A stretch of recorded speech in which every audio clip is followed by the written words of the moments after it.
Hey y'all, wanted to come and share a little bit more about my pathology report from my bilateral mastectomy. So I had my bilateral mastectomy on a Friday. It took about 4 business days for the results to come in. So the surgery was on a Friday. My breast surgeon called me that following Thursday. Um, she called me very excited about the results from the pathology. So, when you have a bilateral mastectomy, they take out all of the breast tissue and then any lymph nodes that they may need to remove if you have lymph node involvement. So, if you've been here for a while, you'll know that I had my lymph node surgery separately and I had it 2 weeks before my bilateral mastectomy. So, during that first surgery is when they kind of traced to see which lymph nodes they needed to take out. During that surgery, they only took out one lymph node, my sentinel node. That lymph node was the first in the drainage pathway.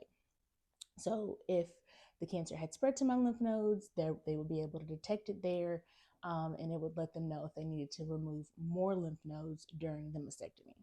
So thankfully, there was no cancer detected in that lymph node, so I didn't need to have more lymph nodes removed during the mastectomy. So the results from the mastectomy. So they took out all of the breast tissue, milk ducts. They also removed my nipples.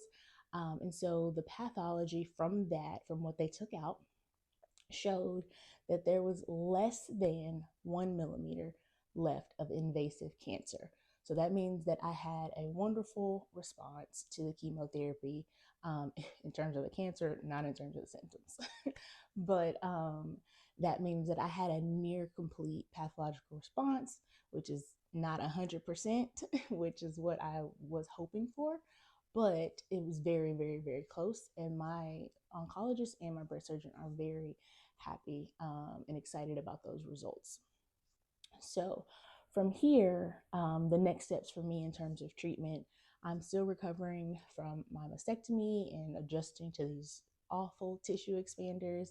And then I start my adjuvant, so after cancer or after chemo, immunotherapy infusions at the end of January. So I'll have 5 of those, and then that will kind of complete my treatment of like medications.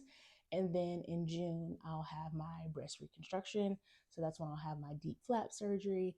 And I'll be taking y'all along for the ride with that whole journey as well. So that's my pathology report.